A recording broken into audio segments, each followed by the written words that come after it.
Okay, well, a very good morning. My name is Adrian Reed, and I have the absolute pleasure of being facilitator, or MC, I suppose you might say, of this morning's session. I'm joined with me by Christina Lovelock and Jamie Toyne. They'll be introducing themselves shortly, and we're going to be talking about the really tricky topic of the digital skills shortage. Just a couple of housekeeping things before we start. First of all, the chat is open, so if you are here attending live, do feel free to chat to each other and have that kind of side channel going as we go along. But also we'll be taking Q&A. So it will be really helpful if you're able to put your questions in the Q&A panel at any point, and we'll get to them when we can. But if you want to chat to each other, feel free to type in the chat. You might want to say where you're from or which other Leeds Digital Festival events you're going to or have been to. If anyone needs a live transcription, if you need closed captioning, subtitles, all you need to do is hit the little CC button at the very bottom. But Tina and Jamie are going to start with a bit of a sort of context setting around this stuff and intros. So I'll start by just handing over to Tina and Jamie. Great, thanks, Adrian. I'll go first with my name being on the left. Hand over to Tina after. Really great to be here today. Subject hugely passionate about, as I know Tina is too. Personally, a lot of experience in building digital teams, both in the Leeds region and further afield.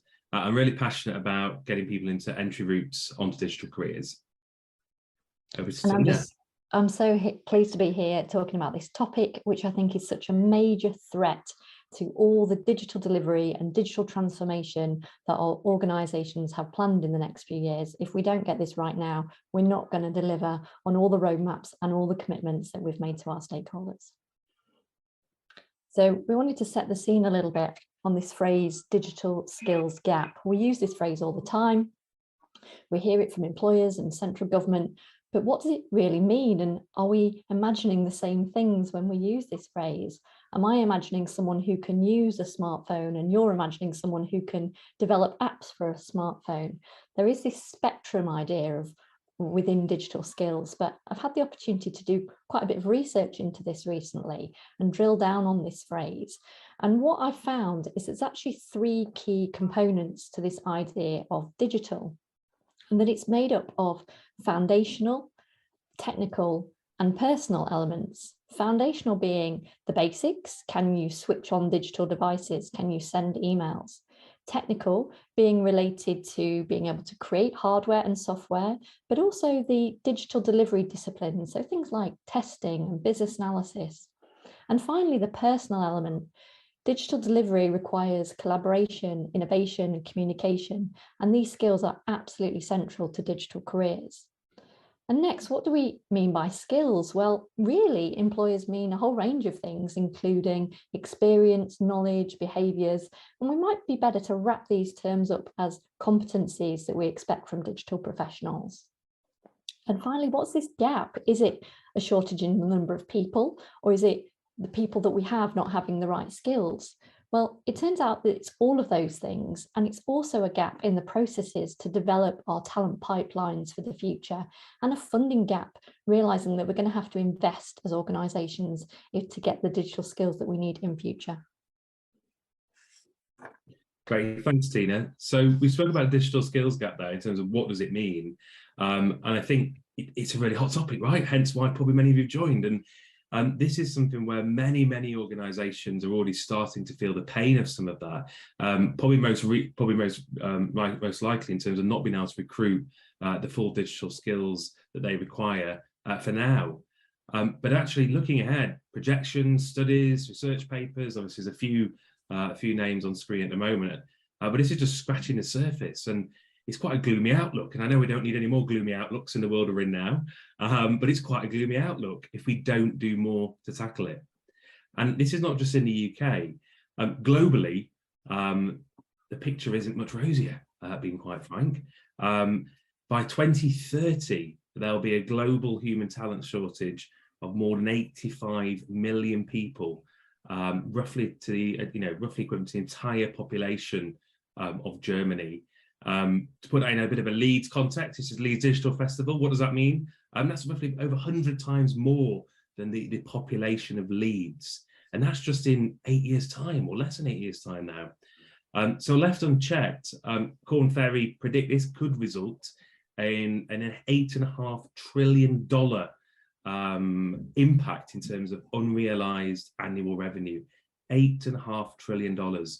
That, of a stat bomb, I'm stat bombing everyone at the moment with these, so I'll check on the stat bomb out there. That's more than the combined GDP of France, India, and Italy. So huge, huge topic and a huge, huge impact if we don't do more to get this right. So the gap between the skills that the UK needs to succeed and our current position is huge. So we all need to start thinking about this more widely, and every person who works in tech can contribute towards this right now and to help our organisations think differently. For all of my career, I've mostly been involved in lateral hiring, where all organisations are fishing in the same pond. We're all expecting everybody else to give individuals the skills, experience and qualifications that they need for the roles that we're trying to hire. But we've really reached breaking point with that system, and we're going to have to think about some of these other options that we've got. The good things about all of these routes is they also give us the opportunity to increase the diversity of the tech workforce, because we're lowering the bar, that we're lowering the expectations and saying we are investing for the digital professionals in the future. And it's not just about doing the right thing, increasing our diversity, or doing the thing that looks good. It's about providing competitive advantage to organisations, because it's been shown over and over again that organisations with better gender parity and better diversity achieve better results. And if we're all looking for roles that demand 5 days a week in the office, or even 5 days a week at home, and 5 years experience, we're just doing this out of laziness and complacency. Only about 17% of the tech workforce is women. If the same number of women as men went into tech, we wouldn't have a digital skills gap in this country. So diversity's got a massive role to play in addressing the digital skills gap. Absolutely. And I think further than that, there's actually more things we can do practically to help tackle digital skills gap and digital skills shortage. And building on those, we painted a bit of a gloomy picture. I painted a gloomy picture in particular a few moments ago. And now, whilst we can't control external events that are around us, we obviously, there are some things that we can do.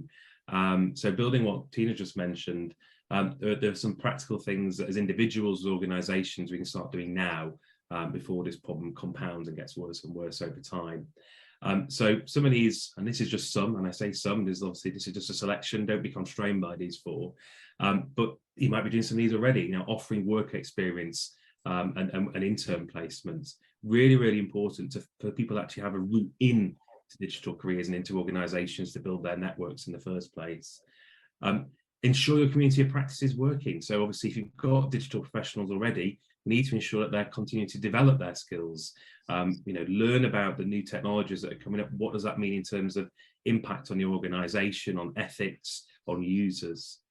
And invest in developing future talent pipelines. So there's many, many ways that in most professions, many ways that people come in as an entry into that profession, but most people have to sort of find a way there, and it's by luck and chance quite often, more than having a very clear route. So the more we can do to ensure there are clear entry paths and as a result clear career pathways, is only going to help us grow that digital talent of the future. So I was going to quickly before going to, sorry, Tina, I paused, didn't I? But my calls of action on everyone this is, what practical things are you going to do as individuals and organisations to help play a part? So hopefully something you can all take away and reflect on. So what does this all have to do with agility? So we obviously, this was a core part of our title of our talk. Well, there are lots and lots and lots of different definitions of organisational agility. But this one's one of my favourites, and I broke this down from into the core components. This is from someone called Aaron DeSmet, senior partner at McKinsey. And those core components around organisations being able to renew themselves, adapt, change quickly, succeed in a rapidly changing world, and succeed in an ambiguous and turbulent environment. And I think those latter two in particular, probably have never been so true, while organisations of any type have existed. And I think it's also fair to say that the threats and opportunities that face us aren't just those typical ones that organisations have had to deal with. Threats of competitors or opportunities of new demographics or customer segments. They're things like cost of living crisis, post-pandemic world, Ukraine war, Brexit, climate change. I won't go in anymore. It is a Friday afternoon. But to be truly, to have that true organisational agility, it has two foundations on which it sits on. And again, Aaron de Smet calls those two different things. One is dynamic capability, and that's the one on the left. What does that really mean? Well, dynamic capability is really the people, the skills, the people with digital skills quite often that are leading the way, and obviously digital superstars, if you will, hence the iconography there. And the second thing it requires for organisational agility to be truly successful is stability, a stable foundation. That ironically, that things aren't always changing as much as they are. And whilst we can't control the one that's on the right, or it's harder to control the ones on the right, the one that's on the left is something that's of course crucial to organisations' survival and ability to change and adapt. And without a doubt, digital and tech are often the prime enablers of that in any organisation, in any industry. So that's it from us in terms of our, I guess, prelude and introduction setup to the presentation. And like any Blackmetric session, there is always lots of questions for those talking. So I'd hand over to Adrian now to fire some questions at us. Fantastic. Well, thank you, Jamie and Tina. And I think everyone who's tuned in will be really interested in those topics. I think really clearly explained. So for those of you attending live, do type your very difficult questions for Christina and Jamie into the Q&A panel, and we'll focus on as many as we can.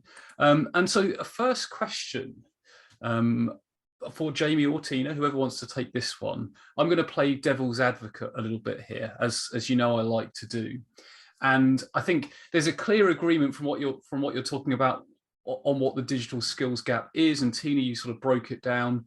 But there's this the so what factor. If we're explaining this to executive stakeholders or other people in the in the community, what's the implication of this?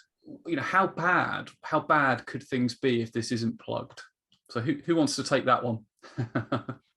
I'll go first with that. I think things are already pretty bad, and I think that organisations are realising that they've got to pay more for the talent, for the skills that they want, that they're having to outsource more than that they would really like to.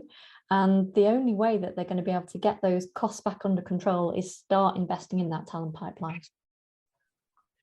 I'll just add to that as well, Tina. And I think there's the financial cost now, and I think there's arguably obviously an opportunity cost as well of not being able to do the things, that not having the enough digitally skilled people in the organisation are preventing you from doing. And what does that mean in terms of opportunity costs? And I think obviously clearly that's very difficult to quantify from an external view, looking at individual organisations. But I think that's huge, right? Absolutely massive. Some organisations are carrying as much as a 20% vacancies at the moment, and some organisations have more than that. So what that really means is looking at your portfolio of products and projects and saying, we've got to drop 1 in 5 of these. We cannot resource everything that we want to do. And so there's some big decisions ahead if some changes aren't made now.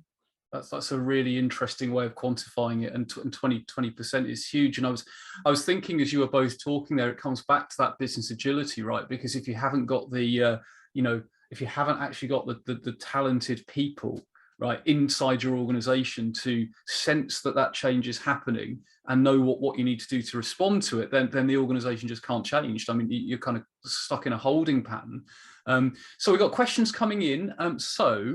Susie asks, how big of a threat or opportunity is AI, so artificial intelligence, to the digital skills gap and the jobs market generally? Jamie, let's go to you first for that one. Ooh, good question. It's Friday afternoon, isn't it? I think there's clearly there's clearly opportunities, there's clearly threats. And I think in terms of threats, if I'm honest, I think those in digital professionals, the threats are significantly lower. I think the opportunities are higher. There's a brilliant book, and I'm trying to look at my bookshelf to try and find the title of it. And I think, Martin Ford, the Rise of the Robots. It's a few years old now, and I don't know if people have read it or come across it. But in there, the biggest predictions are around consultant surgeons and accountants and lawyers being some of the first professions that are going to be impacted by AI. And my other half works in the world of in the world of sort of operating theatres and surgeries, and she tells me no, it can't be, and I'm like, oh, okay, well, I think there's some strong arguments that there are. Opportunity wise, huge. But I think there's a lot of catching up and maturing most of our digital professions have got to do. And I think most of, regardless of what area of technology you work in or digitally working or what role you play, we often learn how to solve a problem and how to solve that immediate problem that's in focus. And we don't then often think about that wider impact in terms of ethics. And I know Tina, Adrian, and I were all at a brilliant conference earlier in the week, and this started to play a really emerging theme in the conference there. And I think it's a really emerging theme generally, but it's probably not, even if people are talking about it, there's not much action. So I think there's an opportunity for us there. Fantastic, thanks, Jamie. And ethics is a really interesting question in digital, in tech, but particularly when you start to bring AI and other types of things in there. It's a really, really interesting topic too. Tina, anything you'd add to what Jamie said there? What I'd add is that this is not a new problem for humans. While ever in the whole of human history, humans have replaced ourselves with technology and tools. And just as tractors put farm labourers out of action, the human race continued to evolve and invent new technology and new ways for society to advance and support itself. So I think it's totally inevitable that some roles will be replaced with automation. And I think the thing is for us to keep innovating, keep one step ahead, keep inventing new ways in which technology can help society that needs some human thinking behind it. Absolutely, absolutely. Fantastic. So as is often the case with sessions like this, the questions are starting to flood in now, which is always a good sign. So do either in the chat or the Q&A panel, we'll pick them up. We might not take them strictly in order, but we will cover as many as we can. So we have Matthew asks, do you think there is a role for central government in providing a framework and incentives for addressing this issue? And like even internally, so even within HM government, so that the incentives and framework might be for external or internal within government. Who would like first dibs on that one? I think there's already loads of incentives to get people into digital careers. I actually don't think that it needs masses of government intervention. I think awareness is an area where something needs to be done, and that starts with people in their early careers at university and at school, and helping to educate people about what digital careers are. I don't think the government really needs to set about creating frameworks and incentives, for example, for organisations to hire digital professionals, because I think some of those things already exist, like the apprenticeship levy, for example, to get people into digital careers. It's interesting, you were mentioning awareness there, Tina, and one thing that Jamie and I were talking about not so long ago was about this sort of trinity of awareness. Let me get it right, Jamie. Awareness, attraction, and retention. Have I got that right? You got it right, yeah. You have. So I mean, do you think that plays into this, Jamie, of actually having to get people at like almost an engagement pipeline for digital? Yeah, and yes, it really, really does. And I think there's a lot of activity, I guess, probably slightly venturing away from the question purely in terms of the role of HM government. But actually, there's a huge amount of activity in certain professions already to get people and make people aware of different routes in to be a software developer or to be a software tester. But actually, that isn't consistent across the board, across all of our digital professions. There are many, many different digital professions, as we all know, and they all play a really, really important part in helping to design, build, maintain digital services.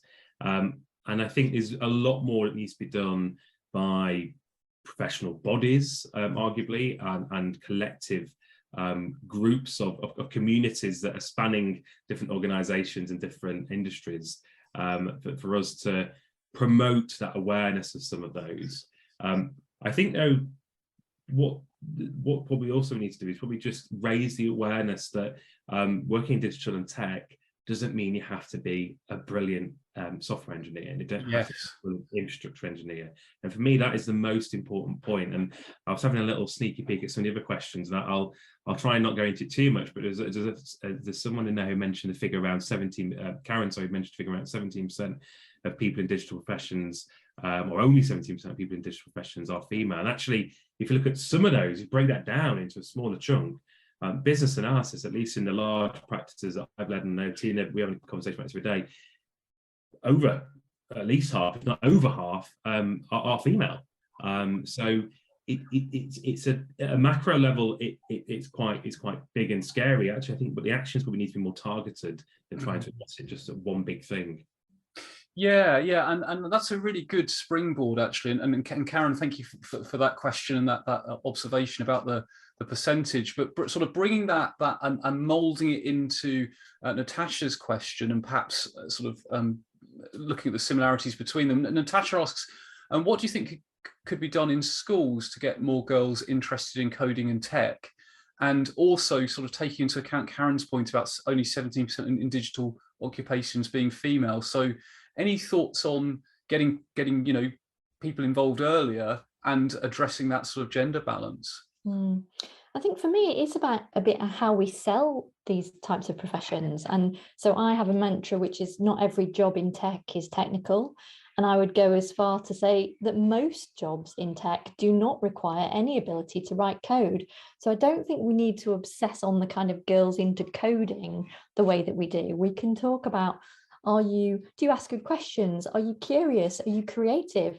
Okay, great. Well, these are the jobs in the digital sector which are going to appeal to you. I don't think it has to all be about coding and the most technical jobs in tech. I think we can say that whatever your skills and interests are, there is a role that matches your skills and interests in the digital economy. And it's about helping people draw that line. And part of that is about role models, getting people into schools from all kinds of backgrounds and saying, this was my journey into tech. This is what I do on a day-to-day basis. These are the skills that I have, and this is why I think I'm good at that role. And giving people those opportunities to see the careers that are open to them. And Tina, I'm sure you won't mind me saying, I think you actually did that in your daughter's school. You went in and they said you could come back every week and do a session. It was so popular. So it did. Yeah, I've been to several schools. I've been doing things like writing user stories with 8-year-olds for what it might take to replace their school website. And they really got on board with the idea of users and websites providing services and functionality. They really understood all of those things. And we didn't talk about coding at all. We didn't talk about anything happening at the back end, but they were so interested in this idea of design and service. And I would really encourage everybody who's got the opportunity of connection with young people through schools, colleges or universities to just make an inquiry. And I suspect that they will snap your hand off. Yeah. So maybe an action for all of us to think about is, could we contact a local school and offer to just talk about what we do? And fantastic. So we've got lots of questions. So I'm going to switch to the Q&A panel. And Simon asks. Simon says, I've just started a role in local government where every hire has to be agreed by a panel, which is often the case. Salaries aren't necessarily as high as they, as elsewhere, and we're close enough to London to lose out to those bigger salaries.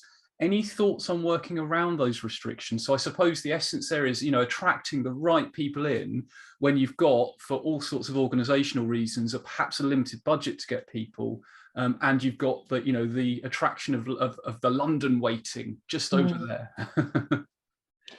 I think this is a great time to be using other attraction factors to get people to consider your roles, because coming out of the pandemic, people are more interested in work-life balance and about working in a role that provides purpose. So drawing the straight line to how that role in your team helps somebody, and local government has such a lot of good stories to tell there about how the work that they do directly helps members of the public. So giving people a real sense of purpose, how are you going to contribute to society through the role that you're doing? And then how are you going to have the opportunity to create a community and engage with the people that you work with? Jamie mentioned the community of practice, and I'll let you talk about that, Jamie, but that's a massive selling point for people. Yeah, well, I'd echo both of those. And I think, you know, of course, pay is a very, very important factor for people, but also at the same time, there are other factors. And I think it's really teasing those out and making sure making really clear in terms of your proposition to people when you're looking to hire them. And that purpose has certainly become significantly more important for many, many people. I think particularly post-pandemic, where people might have felt quite helpless sometimes, but they can't really get involved. They're not someone who's got any medical experience or can't go and practically help on the front line, but they want to help in a different kind of way. And that's certainly spurred that kind of you know, trend and I guess impetus for people who are driven more by purpose. I think, yeah, the second thing is about those networks and communities of practice. And actually that's something generally that local and central government are exceptionally mature on and have been leading the way for a number of years in the purpose of communities of, so the value, communities of practice on the purpose, and I've got some really good networks set up and some really good support set up. So if you're someone who's wanting to develop your career, I think you'll struggle to find often better places in central or local government.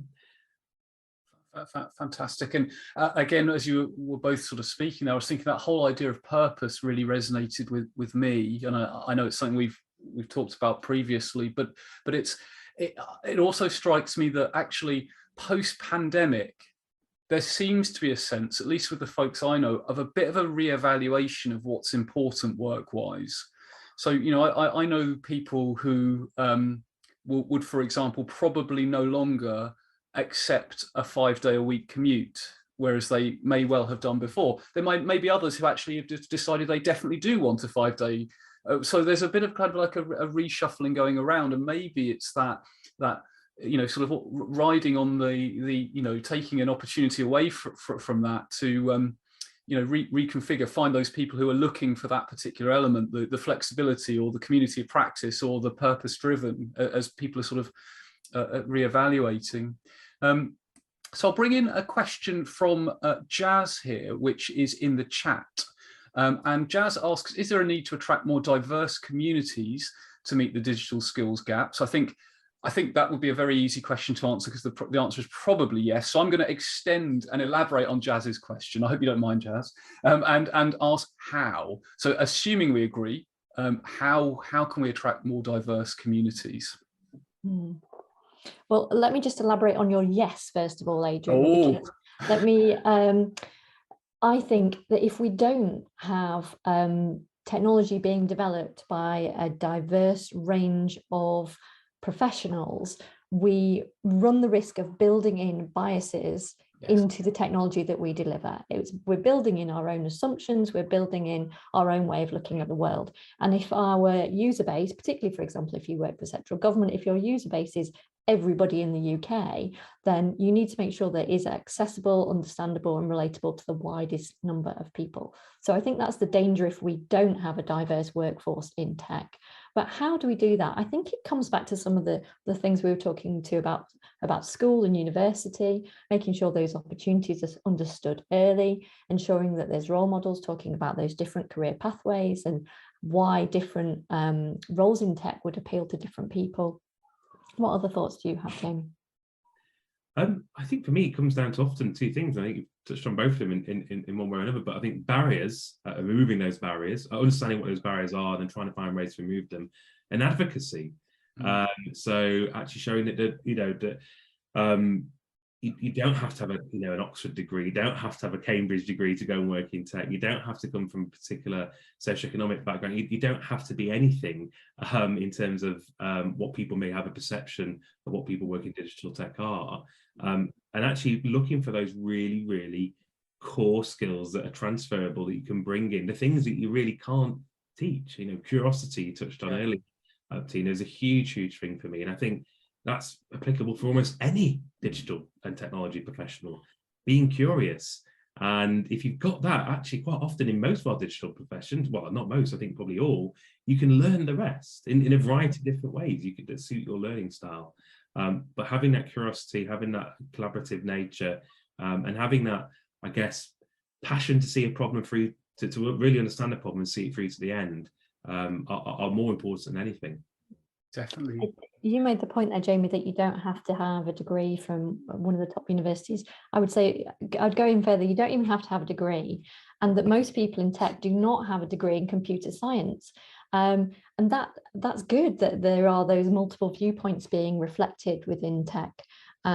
Some of the people that I know who have really successful careers in tech, one of them originally trained as a town planner, and somebody, Adrian, that you and I both know was originally a paramedic before moving into a digital career, and had so many transferable skills, particularly that curiosity, being able to ask great questions. I've worked with some people recently, one of them who was, he owned his own business as a window washer, has now moved into a career in tech, and also some teachers moving into tech careers. So I think there is such a wide range of people who have got things to offer the tech community. Really great points there. And I want to bring in a topic where I've lost the question where they're flooding in so quickly, but somebody somewhere asked something about higher education and further education. I can't remember which one it was, but I'll bring my own example in here, because I remember at school using this program on, it was either a BBC Micro, it might have been an Acorn Archimedes, mimicking, like emulating a BBC Micro, called Jig Cal. And if any of you, I don't know if I dreamt this, but if any of you in the chat remember Jig Cal, do type yes. So I know it wasn't just me. And you answered a series of questions, and it came up with supposedly a career opportunities for you. But to me, it was far too narrow, right? For me personally, it may well have been great for others. But I also remember being at college, and I said I didn't want to go to university, and very much at the time it was, well, defer for a year, like, because basically just UCAS at the college I went to. I wonder, do you think there's more that could be done in higher or further or higher education to act as that sort of pipeline towards digital, or is stuff already being done these days? I might just go first with that one, if that's all right, Tina. Yeah. So I think this is where we need to be really mindful about actually the multiple different digital professions, aren't there? In what we do. I think trying to tackle this as one big thing. I think having the impetus behind one big thing is all getting the collective weight behind one big thing is great. But actually, it's how do we make awareness of what those different digital professions are, what they do, the things that we look for in terms of core skills, but also the satisfaction you'll get out of doing certain roles as well. So I think it comes back to some of that. And I don't remember that exact one. I'm trying to think one that I remember of, Adrian, which but it was a similar thing. And those career pathways are often, or what we call them, career programs or whatever they were, that help you decide the best career for you. I think mine came out as a photographer. Wow. And you've seen my photography skills, Adrian. In fact, I'm not the best photographer, definitely not. So I think they're quite dated. I'm sure they've probably improved, but have they got that full range of different digital and technology professions built into them? I suspect probably not. Anything to add, Tina? Yeah, I've just put in the chat a link to an organisation that I've been involved in the past called WISE, which stands for Women in Science and Engineering. And they have a programme which used to be called People Like Me, is now called My Skills, My Life. And it's about matching up people's interests and skills with potential careers of the future. And I think it is about keeping that focus on whatever your skills and interests are, there is a role for you. And so the emphasis on all of us in tech is to make sure that our job descriptions are interesting and accurate, and actually that we're not overloading them and making them unachievable for people, and that we are actually trying to sell the benefits of these roles, not creating this long list of demands, shopping list that's hard for anybody to achieve, and that the job description should be something that's used as a way of attracting and having a conversation with a role, rather than a kind of stick to beat someone with. Yeah. Just to add to that, sorry, Adrian, I forgot the name of the person that escapes me. Person who, the CEO of Timpsons, anyway, it's someone who big fan of in terms of their approach to things, and they've recently done they've recently declared, or he recently declared on Twitter, that they're doing away with almost 80 or 90% of what's in their job adverts and job descriptions, and very much focusing on the really core things that are important to individuals and to their customers. So I think there's a lot more detail on that, but that was a headline I read the other day, and I think there's something we can probably learn from that. And obviously Timpsons aren't necessarily in the digital world per se, in terms of, I mean, obviously are in the digital world, but they're not in the digital sector, should I say, in the same way that many of us and the organisations represented on this call are. So I think it's something to learn there. Definitely. Fantastic. So we have an anonymous question, and for those of you attending live, do feel free, if you would prefer to submit questions anonymously. That is, of course, completely fine. So we have a question that is: in an ever digital world where the skills gap is growing for those who are not tech minded, or where tech is not a requirement for their core role, do you think there is benefit or more benefit in upskilling individuals, or providing them with digital support staff to fill the gap? So if someone isn't tech-minded, if it isn't core to their role, do you reckon upskill, or provide them with someone to, provide them with that tech, digital tech support? I mean, I would always go the upskill option, but for some people that's going to be more challenging, and that might look like support initially. I think organisations have gone through this in ways. I used to work for a local authority over a decade ago, and they were putting all of their staff through what at the time was called the European Computer Driving Licence. Yes. And computers were just arriving on desks for the first time, and a lot of people were very resistant and very scared. If I were to go back to that organisation now, I know that they would have moved on a great deal, and they're now using Surface Pros and tablets and so on, which would have seemed unthinkable at the time. But I think if we try to help people understand that however long you've got left in your career, whether it's 40 years or 5 years, the technology is going to be moving at such a pace that you do need to invest in where technology is up to now, and that organisations are going to support people to do that. I don't think wherever you are in your career, it's appropriate to kind of step back and say, I can't keep up with the technology at this point. I think we have to support people to step up and use the technology to the best of their ability to support their organisations. There's a call to action there, I think, isn't there, for all of us as organisations, in organisations we work in. How can we remove some of those barriers and make it more accessible? I don't think there's an easy answer to that, but I think it's something that we should be spending more time on. I work in a volunteer role, where a lot of the volunteers are retired and quite elderly, and in that setting they do have to use a certain amount of tech, and there are what we kind of referred to as digital champions and digital buddies to give people that confidence and say, you don't have to just go on a training course and then forget all about it and then be worried and think, well, I can't say anything because I've been on the training course. Every single time you interface with that tech, you use that technology, there's somebody that you can call on to say, oh, I've forgotten that thing. I know you've told me 10 times. Can you tell me again? And that's okay, and that we can normalize that. Definitely. Okay, so we've got another anonymous question to bring into to throw in, which is: should basic digital skills checks be added to the induction process where appropriate, so that training can be tailored, or is this likely to make less confident employees feel singled out? So this sort of springboards from the final conversation about upskilling. Is it worth maybe doing some sort of assessment on the way in to establish where those gaps are? Who wants that one? Jamie. I can talk about a couple of good things that I've seen in places I've worked or been a consultancy. And actually trying to, again, moving those barriers is a really, really important part of I think, doing that successfully. And something we used to do at DVP, which was brilliant, was we used to, when anyone joined a digital organization, and obviously not everyone works in a digital organization is in a digital role per se. You might have finance business partners, HR business partners, diary managers, et cetera, et cetera. We actually did an introduction to agile working. So at least that was something that gave some confidence. They understood some of the language that was used and some of the passion, I guess, that sat around it. And we did that in a way which was very, very non-technical.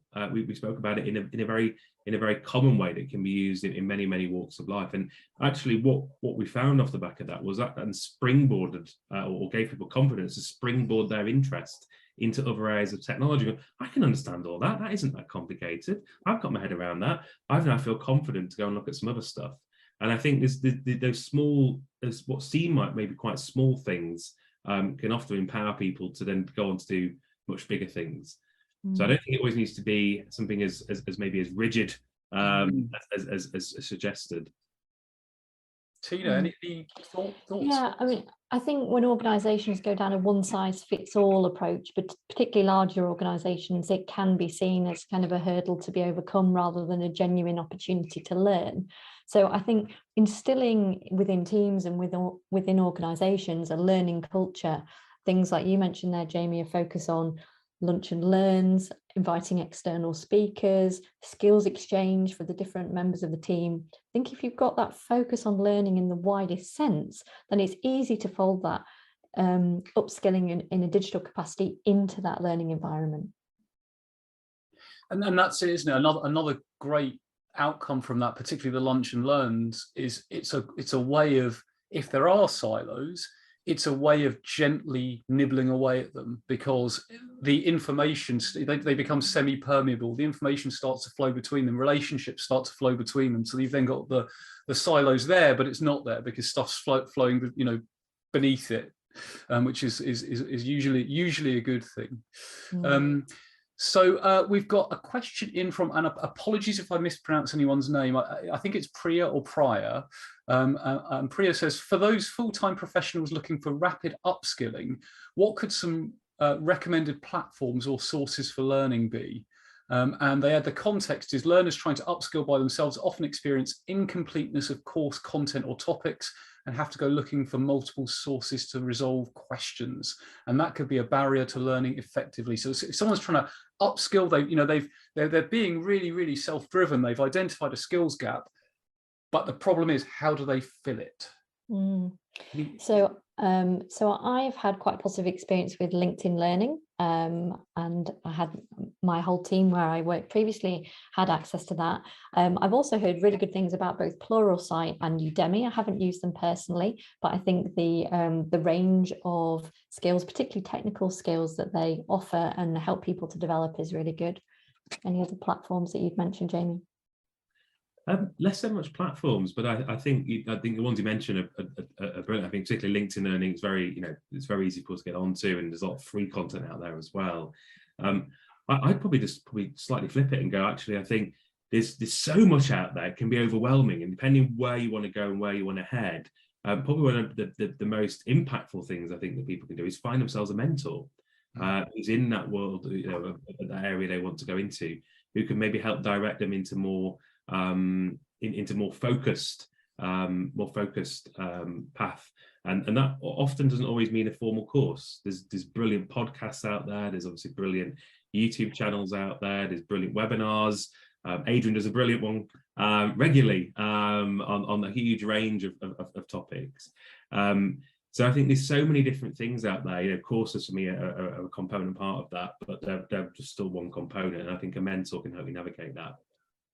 Yeah, it's interesting, isn't it? I often think that there's that kind of balanced approach. It's sort of like a buffet, a really weird analogy, but a bit like a buffet restaurant, actually. And actually, learning and development can be a bit of informal stuff, a bit of self-driven stuff, a bit of webinars, some mentoring. And yes, there may be some formal learning and a course thrown in there as well. But I think sometimes the temptation that, well, certainly I have is, right, I need to go on a course for X. Whereas actually, as you both said, there's so many different ways, and particularly these days, there's just so much out there to start from. So we have our next question was submitted anonymously, and it says, to the point of not needing a specialist degree for the role or for those pivoting, how do you think companies should amend their interview processes? And they go on to ask that often interview processes may involve technical case studies. How should individuals who are pivoting prepare for these? And by pivoting, I'm assuming that you mean a transitioning career. If you didn't mean that, if you go into the Q&A and anonymously tell me how I should interpret that, let me know. But we'll go with that for the moment. So if someone's transitioning, how should they prepare for the interview process if there's a technical case study? And or how can organizations improve that interview experience to be more inclusive of people who are transitioning? I think one thing that stands out to me there is that we have to be matching expectations. So in the slides, I referred to lateral hiring versus people who are transitioning from perhaps another career or returning to tech after some kind of break. If you're someone who's returning to tech or transitioning into tech and you're applying for something that's being advertised as a lateral hire, that's not going to go well. That's not going to be a positive conversation between the employer and the person who's trying to get into that role. We need to have opportunities where employers are saying, this is an opportunity to get into tech. We are looking for people who are changing careers. And I'm seeing those more and more frequently. So it's about looking for those right opportunities where the expectations on both sides are the same. And in those cases, the employers are thinking about things like transferable skills. Tell me about a time when, even if it's not related to tech. So where you're not seeing those opportunities, I would say reach out to the organizations, and particularly the recruitment element of those, recruitment arm of those organizations, and say, I'd love to apply for that role. I don't have the skills and experience that you're asking for. What opportunities have you got to help support me to build that skills and experience, or to provide a pathway role so that you've got that talent pipeline? And a lot of organizations are really open to that conversation right now. Great. Anything you'd add to that, Jamie? A brilliant answer. I can't add anything more to that. No, I'd echo it. But yeah, brilliant, a brilliant answer. And yeah, I'd do that. Exactly that. Absolutely. I think possibly one thing to springboard, and although this isn't a direct answer to the question, I think it often really helps, I find, to have quite a wide network, because you just hear about those type of opportunities. The opportunities are still, we're always there, right? It's just you get to hear about them more, and and if you happen to know people in the organization, that never hurts, because you can ask them, well, is this a role where where people are likely to take a job changer? So it's not an unfair advantage. It's just you happen to know, be able to get access to more pertinent information. So I suppose as we start to close the session, because we've got just a few more minutes left, so we've identified a problem area. I think probably everyone listening in will agree that somebody needs to do something. Well, all of us are someone. What is the something we need to do? I know we've talked about some things already, like perhaps going into schools, or or different organizations talking about what each of us does. But what other actionable things can we all do to help plug this gap? And I'm going to go to Jamie first, because he looks like he's not expecting me to. Yeah, you got me off. I think one of the things that I think we need to bear in mind is, obviously there's so many different channels in how we communicate with people, isn't there? And I don't just mean social media channels. I mean in every sense. And actually sometimes it can be an obvious thing to put something on LinkedIn or something like that. But actually, let's think about it. LinkedIn, are our audience, if we're looking to get people probably that are in the world of work, and raising the awareness of some of those digital professions, are they going to be on LinkedIn? Well, no, they're not. They're probably going to be on TikTok. I heard a study the other day, or read a sort of stat the other day from a study, which said that 40% of Gen Z now use TikTok as their primary search engine. Wow. I know, as a search engine. I mean, that in itself is something that we can all probably reflect on. But if people are using that, if Gen Z are using that as their primary, sort of a big chunk of Gen Z are using that as primary search engine, I've certainly not put any content on about business analysis on TikTok, and I don't know if anyone else has or hasn't. I think that's one thing. Be mindful of the channel we're looking to put stuff out on, and making sure it's, you know, raising awareness or attracting people that we're wanting to raise awareness to and attract. And I think the second thing is we really, you know, as individuals, we need to, you know, it's reflecting some points from before, but remove those barriers for people that can't come in or don't think they can come into digital and technology roles. Digital and technology is such a wide area, as we all know, and actually I'd be surprised if there's not a role that suits everybody, you know, somewhere in that digital and tech sphere. And as Tina so eloquently put it, I mean, this a lot better than I'm going to say it now, but there's so many, if not the, you know, big chunk, if not even the majority of digital and tech roles don't require you to code or even be aware of anything to do with coding. And I think that in its own right is if we can share that message through talking in schools, through talking with neighbours, with sons, daughters, grandchildren, nieces, nephews, friends, whatever, that alone, I think, has a really powerful message. Fantastic. So like amplify the message, find the channels, be it TikTok or something that none of us know about because it's not been invented yet, you know, to get to you know to the right people to create that pipeline, and remove the barriers. So some really good food for thought there. Tina. You've given the external facing answer there, Jamie, so I'll give the internal facing one. If you look at your own job description, you can turn down all of the verbs. So instead of lead and create, you can make it assist and support. And that's a really easy way to make a junior job description of whatever your role is. And then take that to your boss or your HR department and say, look, I've created the job description for a junior, whatever you are. What's stopping us creating that role in the team? Let's see what kind of interest we'd get. My experience is that you get loads more applications for less senior roles, which means that you've got a choice of some really skilled individuals. And because there are less people competing for those talented individuals, that you are able to attract them with some of the challenges that we've discussed, such as lower salaries just outside of London, smaller organizations. So looking at what we can do internally, which is kind of lobbying our bosses and HR departments, thinking about the career pathways, creating job roles and job descriptions for more junior roles. And at the other end of the spectrum, allowing people to transition out of full-time work. So creating part-time roles, which are going to suit people who are thinking about retirement, thinking about taking on a portfolio career, and not advertising every role as full-time.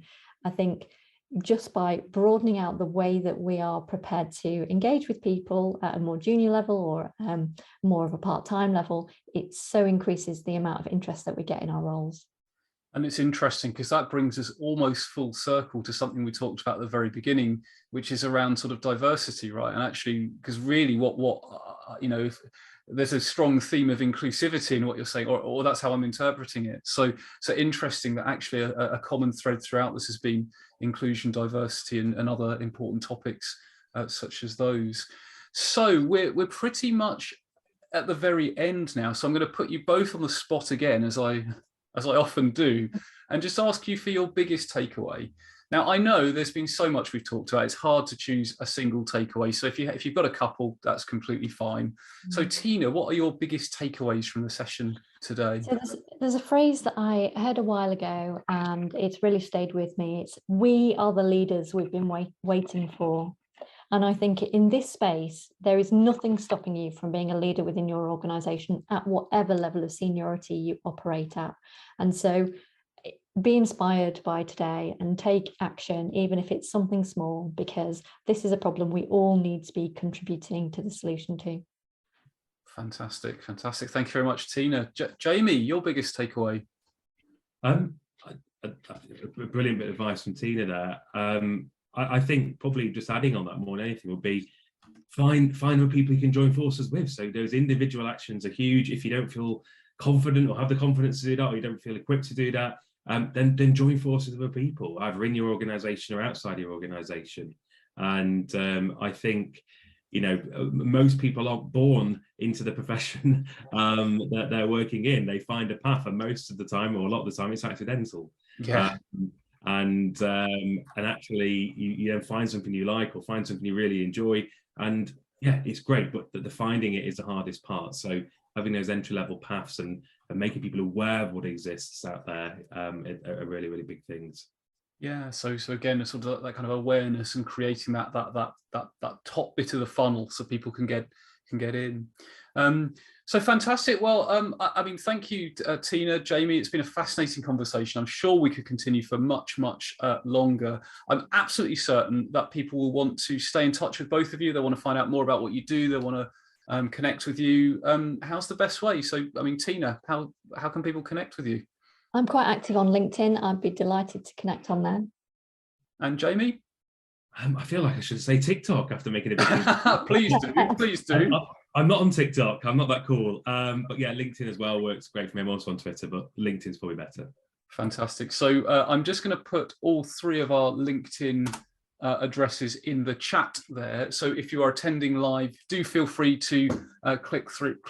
I always think with virtual sessions, like if this were a real session, I'd be sort of instilling a round of applause about now. So definitely a round of applause for Tina and Jamie, but do give them a virtual round of applause by connecting on LinkedIn.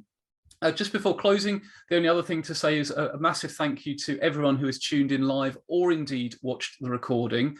If you are watching live and you think, oh, this would be useful for my team or someone I know, I will get the recording edited within about 24 hours. So you'll get an email, providing you opted in when you signed up, you'll get an email. Also, I'll have details of some other upcoming webinars on there, which you might want to attend as well. So I do hope you've enjoyed the session. Thanks everyone for your really insightful questions as well, keeping Jamie and Tina on their toes. So enjoy the rest of your day and enjoy the rest of Leeds Digital Festival. Please do go onto the website, find some other fab sessions to attend, and hope to see you all somewhere physically soon. Take care and bye for now.